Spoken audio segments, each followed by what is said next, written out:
बहुत समय पहले की बात है। बाबूगंज नामक एक सुंदर सा गांव हुआ करता था। उस गांव में एक लकड़हारा रहता था जिसका नाम राम था। राम बहुत ही ईमानदार और मेहनती था। वह हमेशा अपने काम से खुश रहता था। उसके पास ज्यादा पैसे नहीं थे, लेकिन वह अपनी जिंदगी से संतुष्ट था। राम के परिवार में उसकी पत्नी और उसके 2 बच्चे थे। राम सेठ लालू लाल के यहाँ लकड़ी काटने का काम करता था और लकड़ी काटने के बदले में सेठ लालू लाल राम को पैसे देता था, जिससे राम और उसके परिवार का जीवन व्याप होता था। धनो, मैं काम पर जा रहा हूँ। आज बहुत देर हो गया है, तो तुम बच्चों को स्कूल छोड़ आना। जी स्कूल तो मैं छोड़ आऊंगी, लेकिन मोंटू और रिया पिछले 2 दिनों से कह रहे हैं कि उनके स्कूल की टीचर स्कूल की फीस मंगा रही है। हाँ, तो जाकर दे आओ ना स्कूल की फीस। अजी कहाँ से दे दूं? आप जो तनख्वाह वाह लाते हैं उसमें मुश्किल से तो घर चल पाता है। अब उतनी सी तनख्वाह में मैं बच्चों की फीस का इंतजाम कैसे करूं? अजी मैं एक बात आपको साफ साफ कह देती हूँ, आप सेठ लालू लाल जी से पगार बढ़ाने की बात कहिए। दिन पर दिन खर्चा बढ़ता जा रहा है। बाजार में अगर सब्जी लेने निकलो तो सब्जियों के दाम आसमान छू रहे हैं और बच्चों की पढ़ाई का खर्चा, घर का खर्चा। अब इतनी कम तनख्वाह में कैसे गुजारा होगा? ठीक है, मैं आज ही सेठ जी से थोड़ा पगार बढ़ाने की बात करता हूँ। इतना कहकर राम काम पर चला जाता है। अरे भाई, आज तो पगार का दिन है। देखो, अब यह सेठ लालू लाल कोई ना कोई लोचा जरूर करेगा। हमेशा कोई ना कोई बहाना बनाकर पगार कम कर देता है। और अगली बार तो मेरी आधी पगार काट ली थी, यह कहकर कि जो मैंने लालू लाल जी से 150 रुपए उधार लिए थे, उसका ब्याज बढ़कर 1500 हो गया है। इसलिए मैं तुम्हारी पगार में से आधा पगार काट रहा हूँ। हाँ हरिओम भाई, तुम एकदम ठीक कह रहे हो। यह सेठ लालू लाल ना एक नंबर का चालाक और लालची इंसान है। एक तो दुगुना काम करवाता है और बदले में पैसे भी पूरे नहीं देता।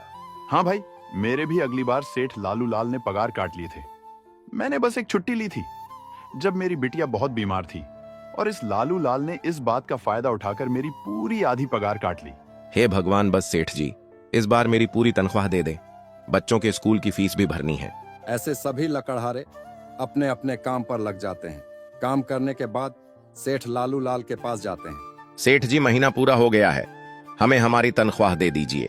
देखो भाइयों, अभी मेरे पास तुम्हें देने के लिए पैसे नहीं हैं। अभी माल नहीं बिका है, सारा माल गोदाम में ही पड़ा हुआ है। इसलिए तुम सब कल या परसों तक तुम्हें तुम्हारी तनख्वाह मिल जाएगी। पर सेठ जी, अभी हमारे पास बिल्कुल पैसे नहीं बचे हैं। घर का भी सामान लाना है, बच्चों की फीस भरनी है। अरे मैंने कहा तो सही, 1-2 दिन और रुक जाओ, कल या परसों तक पैसे मिल जाएंगे। अभी मेरे पास पैसे नहीं हैं। सभी लकड़हारे निराश मन से अपने अपने घर आ जाते हैं। अजी क्या हुआ इस बार, कितना पगार मिला है? भगवान, अभी कोई पगार नहीं मिला। सेठ जी ने कहा है कि 1-2 दिनों में पगार मिल जाएगा। पगार नहीं मिला आपको? तो पता है ना, बच्चों की फीस भरनी है। इनकी स्कूल टीचर ने आज साफ साफ चेतावनी दे दी है कि अगर कल फीस नहीं लाई तो बच्चों को घर पर ही बिठा लेना। अब बताओ मैं क्या करूं? मैं क्या करूं धनो, ये सेठ जी समय पर कभी भी पैसे देते ही नहीं हैं। अब तो बस हम इंतजार के सिवा और कुछ नहीं कर सकते। 1-2 दिन की बात है, देख लेते हैं। ऐसे ही 2 दिन गुजर जाते हैं। 2 दिन बाद सेठ लालू लाल सबको पगार देता है। अरे हरिओम, ये ले अपनी इस महीने की पगार। सेठ जी, ये तो बस 1000 है।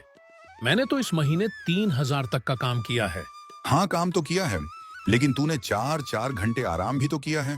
ये पैसे उसी आराम के कांटे हैं। पर सेठ जी, आपने तो कहा था 8 घंटे काम के महीने में 3000 मिलेंगे, और मैंने तो 8 घंटे काम किया और 1 घंटे आराम। देख हरिओम, मुझे ज्यादा हिसाब किताब ना समझा। यह 1000 रख अगर चाहिए तो, और अगर नहीं चाहिए तो कहीं और काम ढूंढ ले। बेचारे हरिओम के पास उन पैसे को लेने के सिवाय और कोई रास्ता नहीं था। हरिओम चुपचाप वह पैसे रख लेता है। राम, यह लो तुम्हारे 2500 रुपए। पर सेठ जी, 2500 क्यों? मेरे तो पूरे 3000 बनते हैं ना। मैंने तो कोई छुट्टी भी नहीं की और ना ही कोई आराम। मैंने तो अपना सारा काम समय पर किया है। हाँ, समय पर तो किया है, पर इस समय बाजार में लकड़ियों का दाम काफी सस्ता हो गया है। इस वजह से अभी तुम्हें भी पगार कम ही मिलेगा, जब तक लकड़ियों का दाम नहीं बढ़ता। पर सेठ जी, बात तो 3000 की हुई थी ना। अब 2500 में मैं कैसे घर चलाऊंगा? बच्चों की स्कूल की फीस भी भरनी है। सेठ जी, इस बार आप पूरे पैसे दे दीजिए। 2500 ही मिलेंगे तुझे। यहाँ काम करना है तो कर, वरना कहीं और काम ढूंढ ले। बेचारे राम के पास उन पैसे को लेने के सिवाय और कोई रास्ता नहीं था। अरे भाई, यह सेठ लालू लाल एक नंबर का बेईमान इंसान है।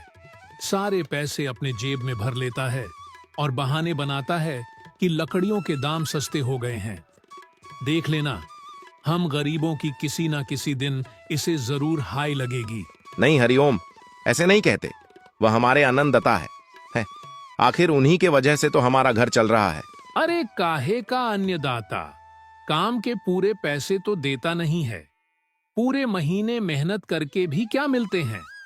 बस यह 1500, इसमें घर खर्चा कैसे चलाएं? ऐसे तो हम कभी तरक्की नहीं कर पाएंगे। और हम कर भी क्या सकते हैं? हरिओम, हमें लकड़ी काटने के सिवा और कोई काम कहाँ आता है? और कोई काम खोलना भी चाहे तो उसके लिए हमारे पास इतने पैसे कहाँ हैं? अब जो भी हो, हमारा तो बस यह सेठ लालू लाल ही सहारा है ना। कुछ देर बातें करने के बाद अपने घर की ओर निकल पड़ते हैं। जी आ गए, आप कितनी पगार मिला है? भगवान, इस बार सेठ जी ने बस 2500 ही दिए हैं। बस 2500?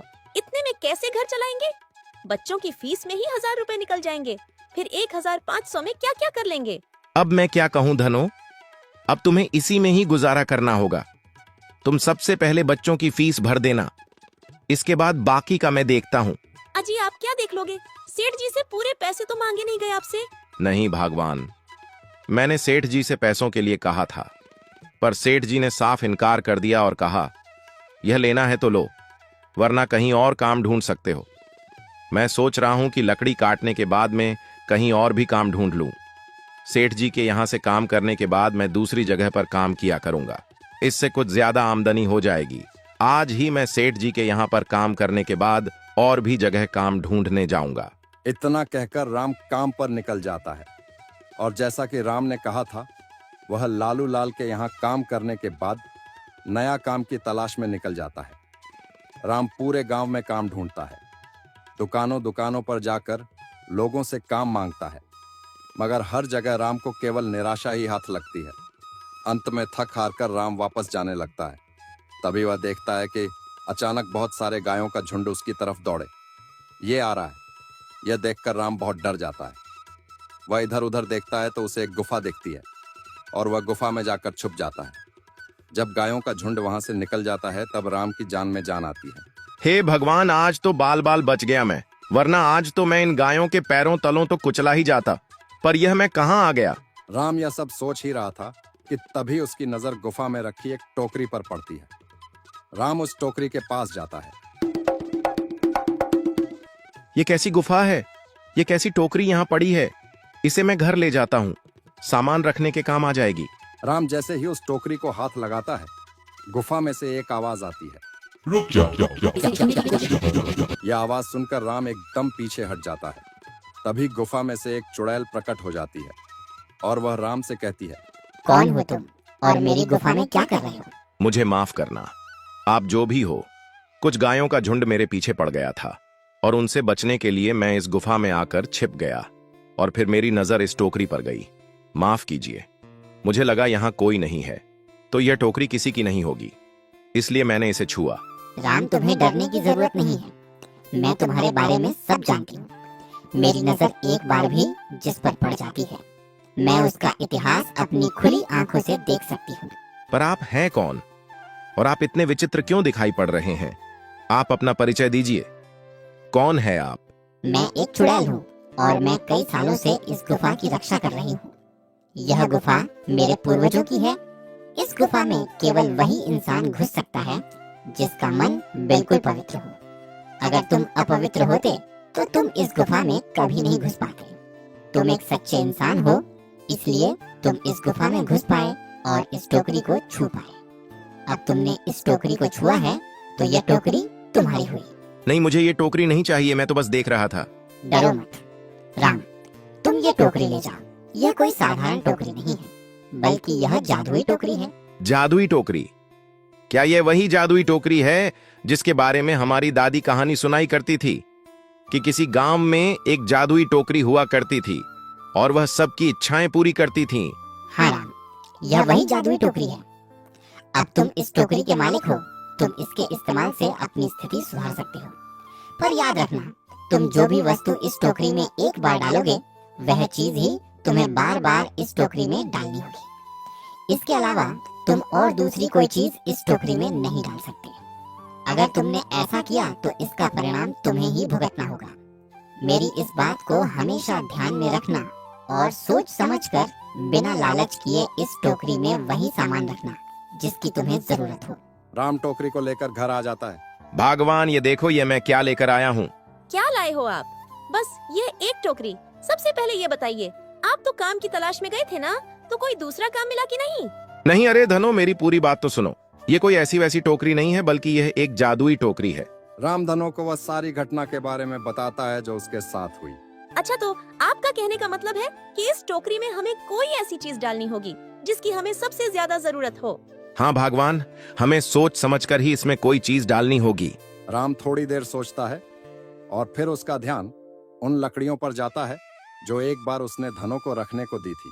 भगवान, तुम्हें याद है, एक बार मैं जंगलों में लकड़ियां काटने गया था तो मुझे एक चंदन की लकड़ी मिली थी और वह मैंने तुम्हें लाकर दे दी थी।